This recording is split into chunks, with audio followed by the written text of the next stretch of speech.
So thanks everybody who's here. Susan asked, who are economists or social scientists? A bunch of people raise their hands on machine learning. I'm curious, who here is in a business environment and not in academia? Good. Because I was asked in particular to talk about economics in business and using data in business in the way that an economist might use. So I thought of really why every company should hire an economist and have a chief economist.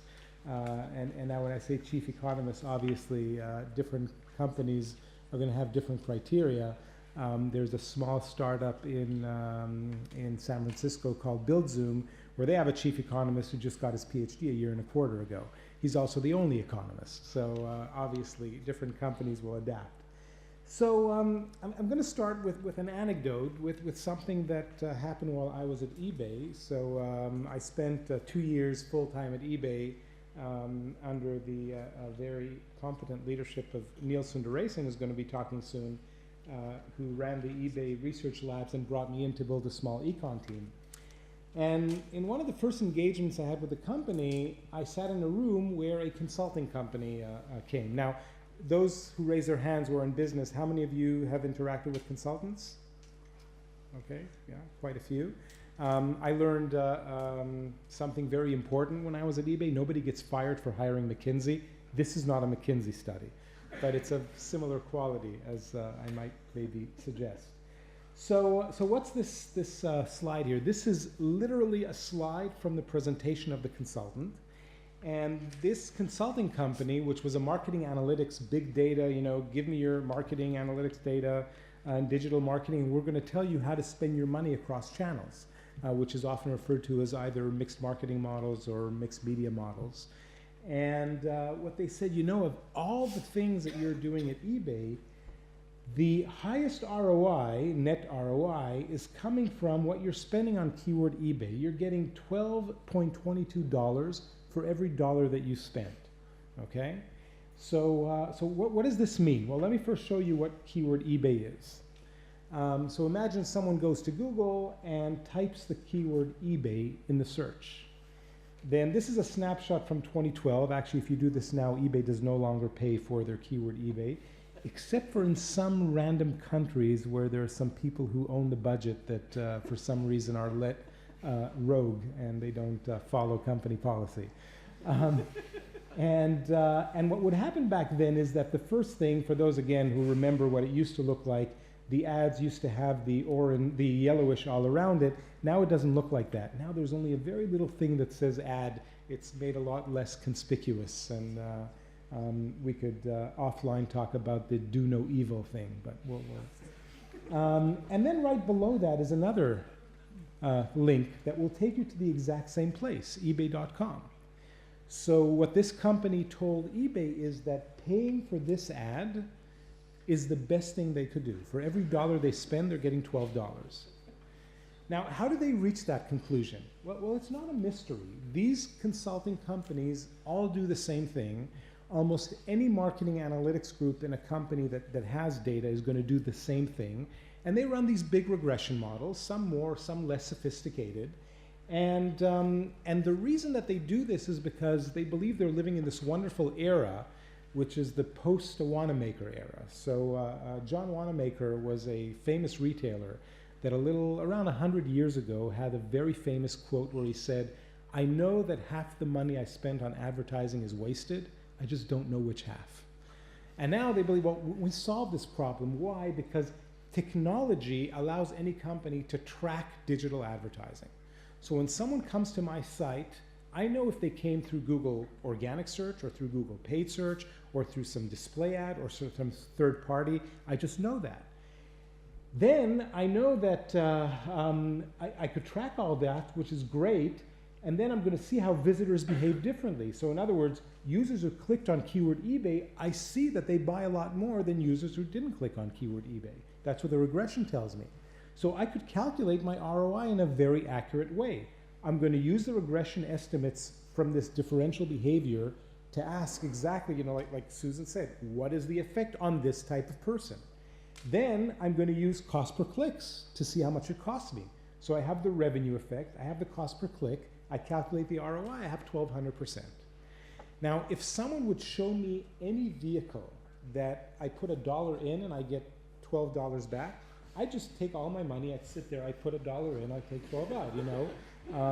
And I think anybody would do this, not just because I'm Jewish. Anybody would do this, right? So this is fantastic, okay?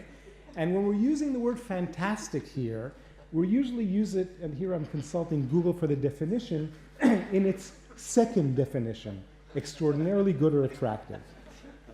Well, the first definition is imaginative or fanciful, remote from reality. So let me try to argue that that's possibly what's going on. So as an economist, I want to ask myself, what's the data generating process? Okay? How is it that certain people did one thing, and certain people did another thing? And of course, you know, again, echoing what Susan said, I'm interested in the counterfactual. What would they have done differently if they got the ad or if they didn't get the ad? So I first asked myself, who gets to see keyword eBay and who doesn't? Well, to see the ad for keyword eBay, I have to type eBay. If I don't type eBay, I will not get that ad. So then I asked myself, in what way are people different by clicking on keyword eBay and those who didn't? Well, if I type eBay, I'm clearly interested in going to eBay. And if I'm interested in going to eBay, I'm probably interested in buying something. So I'm already worried that I might have this tremendous bias there.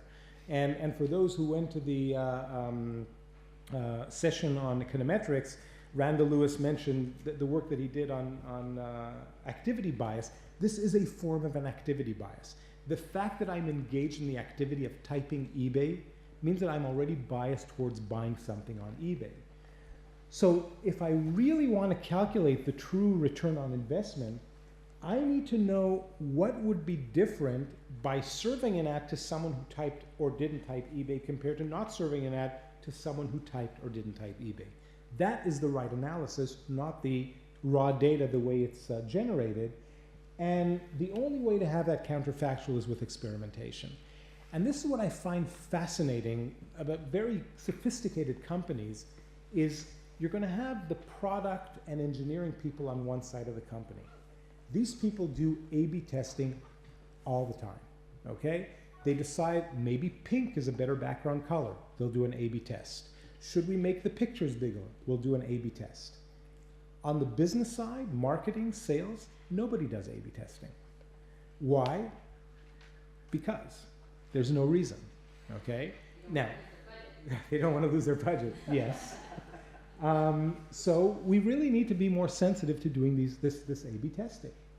So let me show you what happened when an A/B test happened a few months later, and this was actually an accidental A/B test, which is why I'm calling this a natural experiment.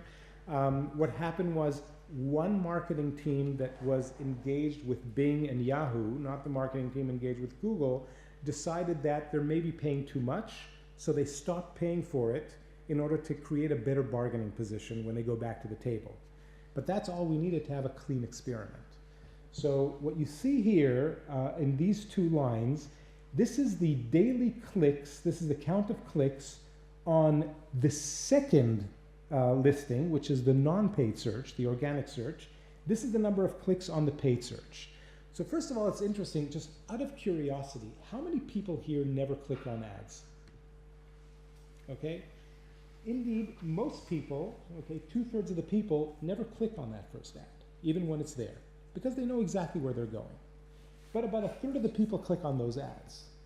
Now, back 3 years ago, you know, I was prevented from saying this, but enough people, you know, either left or were fired, so there's no one around anymore from that era. eBay paid pennies, 1-2 pennies for each one of these clicks on keyword eBay. But eBay's a very big company, and a lot of people go to it. Just the keyword eBay was $20 million a year. Okay, that's a lot of money. So, and then of course there are all the other keywords. I'll talk a little bit about that. So then what happened, on the day they stopped paying for it, of course, the clicks on keyword eBay went to 0 because there was no keyword eBay advertising. And the clicks on the natural eBay went up by the exact same amount. So you had 100% substitution or 100% negative ROI. Now, interestingly, we did all this analysis about a few months later, and then the marketing people said, okay, but that's the immediate response. In the long term, this has an effect. And I'm thinking, well, but I typed eBay, so I know about eBay, so what kind of effect could it have? And they said, look, the data is showing a downward trend. Well, this is where an economist could pull out another trick from the bag, which we call difference in difference estimation. So he said, okay, the question is this downward trend because we stopped serving them ads and they're forgetting about eBay, even though they have to type eBay to get them? So I still don't understand the theory, but maybe. Well, on Google, they didn't stop paying for the ads back in that period. So now let's look on the clicks on Google. And lo and behold, here's a time trend that exactly parallels this time trend. So what I'm interested in is the difference minus the difference over time, and indeed I see that it remains constant. So what this showed us is that we really had zero effect from these ads. Now the next question is, well, what about all the rest of the ads? Because eBay back then and still now pays for almost 100 million different keywords because you could buy anything on eBay. So eBay may even buy keyword microphone and keyword screen and keyword podium, because if it's on your mind, it's on eBay. It was one of the campaigns that eBay had. So here's an example of why it's not that obvious, because in the story with keyword eBay, it's sort of obvious. And still, for those of you who are interested, just go online, start typing names of companies. You will be shocked to see how many companies are paying for their own brand name. But here's an example. Imagine you go and you type used Gibson Les Paul. Okay, you want to buy a nice vintage used Gibson Les Paul guitar. For those who don't know, this is a very good electric guitar. And you're going to get tons of stuff. Again, this is an old snapshot because this is the period that we did the experiment. It doesn't look too much different today. You have what are now going to be the PLA ads with pictures. You have these ads on the side. By the way, everything above the red line here and everything to the side is ads. So there's a lot more ads than non-ads on this page. And in eBay's case, this is where eBay appeared in the organic search. And here's where eBay appeared on an ad back then. So arguably, if we took away the eBay ad, it's very likely that people wouldn't reach here. And these ads may be very valuable. So let's take this universe of ads and measure what happens to them. So what did we do? Again, if you just take the raw data, you're still going to have this problem of spurious correlation. Why, for example? So this is something I spoke earlier with someone. Most people in the US, I know this is not something that people usually think about, most people in the US live paycheck to paycheck. Okay, so they get money, they run out of money, and then they have to wait a few days till they get their next paycheck. I'm sure this is true in most countries. So if that's true, then I get my paycheck, I have money, now I'm going on a shopping spree. I shop in my supermarket, right, and I may shop online. So I'm searching and I'm buying. Within 3 days I run out of money, and then I just sit around and watch TV for 10 days till I get my next paycheck. So what does that mean? It means that over time, I am going to get a correlation between search behavior, click behavior, and purchase behavior. My click and search behavior will also realize itself in paid ads, because when I click on those ads, companies pay money. And that will give me a correlation between ad spending and purchases that is driven more or less, I don't know, that's an empirical question, from the fact that I have this cyclical behavior, which is above and beyond any direct influence of the ads. So again, to test the true influence of the ads, I need to run an experiment. So what we did is we took all the keywords that eBay had, and we picked a random set of geographies in the United States. We later replicated this in Germany, and we got very similar results. And in those different cities, or DMAs as they're called in the marketing jargon, we just turned off all the ads. Now, this is what the attribution looked like. So anybody here familiar with the term attribution models? Okay. So an attribution model is a model where you're saying, how much is this ad doing for my business? Well, they'll go and they'll say, this sale happened because of this ad. The most common attribution models is last click in the last 24 hours, where they say that's the last thing that happened, that's what we'll attribute the sale to. So over here you see three colors. You see the treatment, and in our case this is turning off the ads, that's the blue. The red is the control group, because these were matched given historical data to the treatment, and the green is just the rest of the United States. And as you can see, the green and the red are practically identical. And what happens is when the ads got turned off in those cities, of course, you couldn't attribute any sales to the ads. You saw a complete drop. There's a little bit of noise because, for example, if I live in the San Francisco DMA and now I travel to Chicago and I buy something on eBay, I might see an ad there, but my address is going to be in San Francisco. So I shouldn't have seen an ad, but my sale was attributed to an ad. So those things are going to be in the noise. It was a little less than 10%. So if you use an attribution model, the attribution model says, oh, if you bought after a click, that click caused the purchase. And of course, if you take away the attribution, you lose all the sales. It's like, wow, ads are amazing. That's what the attribution models say. Well, what did the experiment say? So this is the day that the ads were turned off. And over here, we have 3 different ways of measuring treatment versus control. Now, I don't know how close or how far you are from the screen, but you're not going to see any pre-post difference because there is none. Okay? In fact, there is a pre-post difference. It's about 0.5%, and it's indistinguishable from 0. So to put things in perspective, the attribution models told eBay that they were making roughly 50% ROI on all this paid search spend. And the true causal inference showed that they were losing about 80% ROI. That's a huge difference. Now, I won't tell you how much they spent on this because it's just too embarrassing. So, but you could imagine if they only spent $20 million on only keyword eBay, what the order of magnitude probably is. So this is where, as an economist, I want to take a step further and do exactly something along the lines that Susan suggested. What about heterogeneous treatment effects? How are different kinds of people affected differently? So here is where I ask myself, what do I know about advertising? So I'm going to approach 2 different theories of advertising. Anyone who was, again, the econometrics and there was the issue of the ads for the fat foods, right, for the foods that are unhealthy. Then there was a third element of, people might just like advertising. I'm just throwing that away, this Becker-Murphy stuff. I just don't, I think it's crazy. Anyway, I don't think anybody loves ads. But the 2 prominent theories are from psychology. This is changing your preferences, right?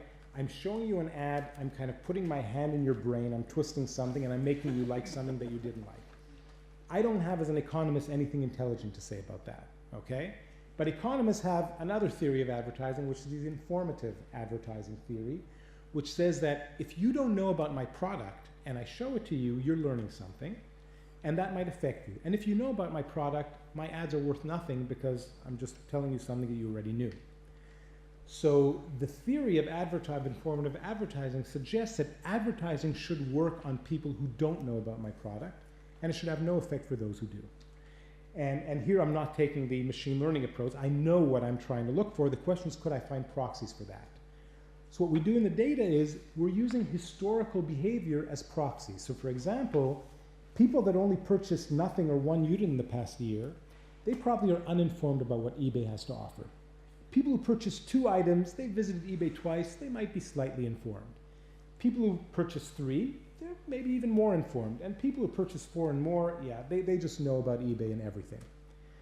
If I look at the effect of the ads, indeed for people who are uninformed, the return on investment was huge, 139%. For people who were a bit informed, it was still positive. But for people who were quite informed or very informed, it was highly negative. But here's the problem. Almost all of the clicks are happening by these people because they visit eBay all the time. So on average, we're losing a tremendous amount of money if we could only target these people. Let me give you another example. This is a cohort study of how people behave on eBay. People who signed up in a certain year, we tracked them over 3 years. Almost half of them, 38%, they bought 1 item and they never came back to eBay. Another 14% bought 2 items and never came back to eBay, and so on. So this means that most people hardly buy anything, but then you have this very long tail. And one reason this might happen is maybe people come to eBay and they're not that happy with their experience. because we have this very diverse group of sellers, and if they buy from a seller who's not that great, then they're not going to get a good experience and they may choose not to come back. So what do eBay buyers have as a proxy for how good a seller is? Well, there's that reputation scores. Has anybody here bought on eBay or played around with eBay? Not too many? Okay. It's not that huge in France, I know that. Well, the reputation goes from potentially 0% to 100% of how many past transactions were good. This is the distribution of reputation on eBay. Okay? I'm starting from 98%. Okay? Almost everybody has 100% positive. So there's really no information in that, and you could get stuck with a bad seller even though it looks like a good seller. So the question is, how could eBay rank sellers and maybe promote sellers who are better versus those that are not better? So again, I asked myself what might be hidden in the data. Let me put on my economist hat and ask, what would be a signal of a good seller if this signal is really uninformative? Well, it turns out that hidden in eBay's data is messages between buyers and sellers. And here is my theory as an economist. If I buy an item and I open the box and it's exactly what I want and I'm happy, I'm probably not going to send a message to the seller because I got what I wanted. But if I send a message to the seller after the transaction, probably something's wrong. And you know what? I could do even more. I could do some baby NLP or even some more sophisticated natural language processing and look for words that are associated with, for example, complaints and other things. So this is what this little spline graph is showing you here. These are no messages up to the first line, messages that didn't have negative words in them, and then finally messages that did have negative words. And these are internal measures of customer satisfaction, and you see that any message already creates a significant amount of dissatisfaction, and if those messages had negative words, there was a significantly larger amount of dissatisfaction. What we did with this then is show that we could create, using this NLP approach, a propensity of a seller to generate negative messages. And then that could be a metric of how bad this seller is. And then we could correlate that with what happens to people after they buy from such a seller. And we were able to show that those sellers cause a lot more exit than sellers who are actually good. So again, this is hidden in the data, but you have to have some kind of theory of what to look for and how to look for it. So what I want to conclude with is, and I think this might be useful for those people who are in the business side of how to use data analytics, I'd argue that data analytics usually falls into one of three categories. First is just descriptive analytics. These are usually like dashboards and business stuff, like what's going on in your business. Usually real time, it increases your visibility, it's very engineering driven, and it's all about data visualization, because the customers are typically the business people. Prescriptive analytics is where usually most of machine learning is going to sit, right? This is using historical data, you want to do prediction analysis, and this is really focused on the algorithms. And this is fundamentally different from prescriptive analytics, which is how are different strategies and policies and interventions going to affect things. This is question driven. The focus is, as Susan emphasized, causation. That's the point of the realm. And this really is about broad management and strategy implications on where to take your business next. So this is really where economics sits, and it's for this reason. This is a picture from an article that this is Susan, this is Hal Varian, this is supposed to be me, I'm not nearly as handsome. This is Preston McAfee. You know, economists coming into business and bringing something. And what are these economists bringing? This is what I'll argue. Economists think differently. We think about causation, we think about behavioral models. Machine learning people are doing amazingly wonderful things. It's just that they're not trained to think about this. And that's why I think every company should hire an economist, because having a diverse group of thinkers is an asset that is just priceless. And with that, I will conclude.